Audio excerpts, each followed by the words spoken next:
in glamour photography or something like that, you do have a lot of different presets for different things. You can just come in and be like, oh yeah, okay, this is my preset for this.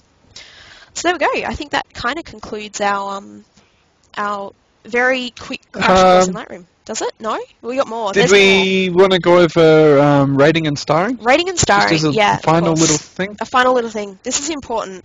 Super important, actually. Okay.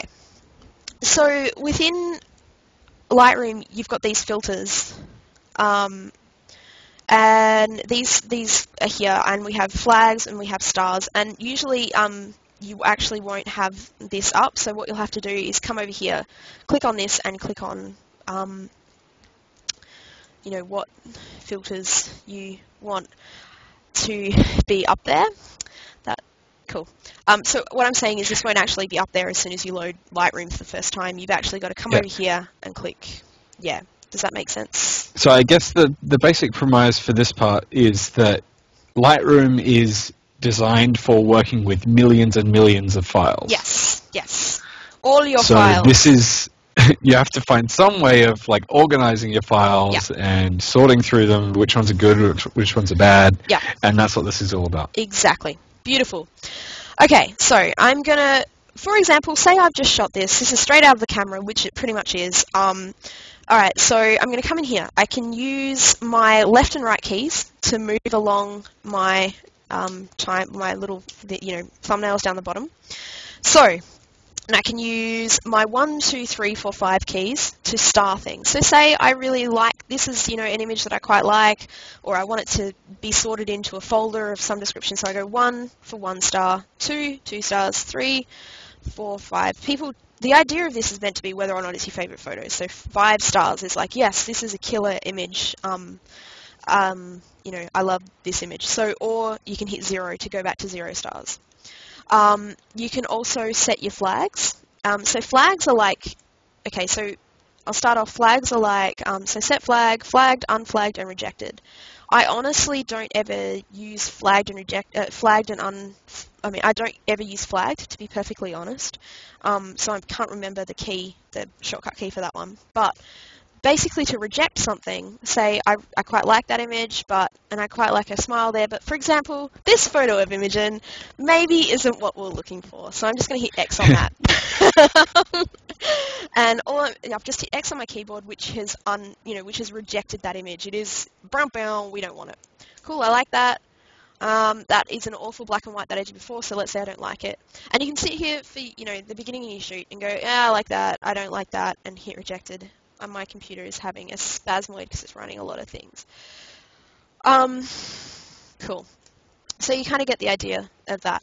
And then that's for culling out all the rubbish, so that yep. You're only working with the stuff that's actually good. That's it. The X key is basically for culling. So what I want to do then is, say I only want to view the images that are unflagged. So I come over here, I make sure that I have, my filters, so, I have selected so that I want to see my flags up here. And then I just click that. And what that's done has removed all of my rejected images from the timeline, but it hasn't deleted them. I just said timeline, that's a Facebook quote. But you know what I mean, from my thingy. From the thingy. The film strip, that's it. It's a film strip, yeah. I'm sure Lightroom has a really technical, version of this. But say I want to only review my rejected images, or I want to bring them back up, just make sure you select and deselect the flags. So I've got both of those flags selected. I'm only viewing unflagged and rejected at the moment. So I only want to view my rejected, so I just make sure that I unclick my flagged ones. But maybe I want to view those images that I've starred, so I'm going to go, okay, I freaking love maybe that one, and I freaking love this one. I'm just giving them different ratings at the moment for, at random. That was a gooey face. Okay, cool. So here's the ones I've given one. Okay, we've got this thing here that says rating is greater than and equal to. So you just click this little icon next to your stars. And that'll, so you might go rating is equal to, and I only want to view things that are 1 star. So there we go, that brings up my 1 star images. Or I, only want to bring up my 3 stars. There's not any of those. I know there's a 5 star in there. Cool. But say I want to bring up anything... Oh my gosh, my computer is frozen, Matt. We're having moments. Oh no. Oh no! It's running a lot of stuff. Okay. Alright, cool. So say I want to bring up anything that is greater than or equal to, say, 1 star. So anything over 1 star I want to bring up. There we go. Anything over 1 star, just there. You can also do colours as well. So basically, the way I've seen people use colours and the way that I'm familiar with using colours, and you just go set colour label. Maybe I want to do a head swap, or maybe it's something I've got to Photoshop out, or when I worked in glamour photography I use this, so I do all my stars for the ones that maybe we would do a bit of extra work on, or something like that, but I might use this just, as a colour label that was, for example, red from memory was that I needed to retouch out pimples, yellow was a head swap, things like that. These would be to tell people what you want to do with these images later, but they'll just quite simply kind of mark. That one's already been red, but this is marking that image in the purple colour. So there we go. That's our custom filters explained very vaguely. And I think that's pretty much that. Yay! Cool. Okay. All right. So, So running heavily over time now. Woo! Let's just hit our band hammer. Let's go to our band hammer. Cool. And go for it. All right. So the thing we're band hammering tonight is one that irks us a lot more than maybe selective color and everything else. There's a tool called Liquify, and we're cool with Liquify. Don't get us wrong. We're all about it. But there is a certain protocol with Liquify and that needs to be followed. So I'm just going to export this. Oh, I'm just going to go edit in Photoshop.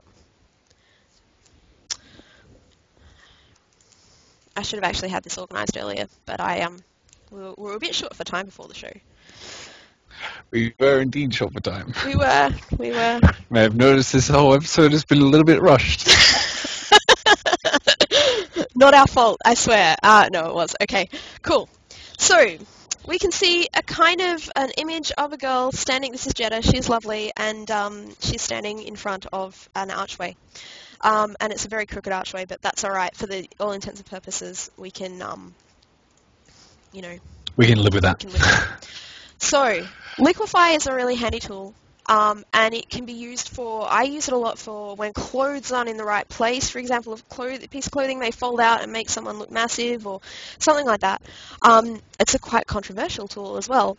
But this is what people use to, reshape bodies and things like that. But what people tend to do, and what I've noticed, is that they'll liquefy, but they won't think about the background. So you can see, at the moment, I'm pushing in her tummy. She doesn't need a tummy tuck, to be honest, but they'll do that. They'll go, okay, this girl needs a tummy tuck. And then, once they've done that, they don't think about what's happening with the background. They just go, she's had a tummy tuck. Awesome. And the background is noticeably liquefied.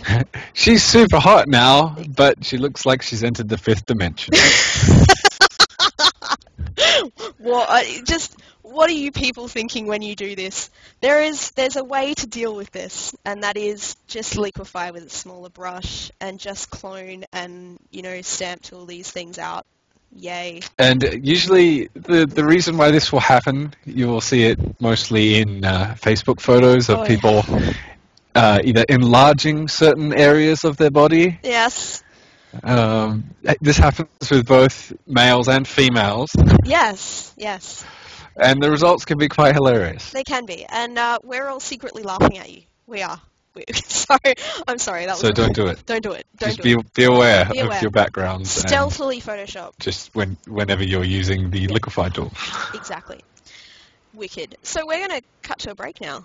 And we'll be back with you in 10-minute break. 10 minutes. So it should be 5 minutes past 10 when we come back. No worries. Alrighty guys, see you soon. Yay. And we'll see you then. Bye.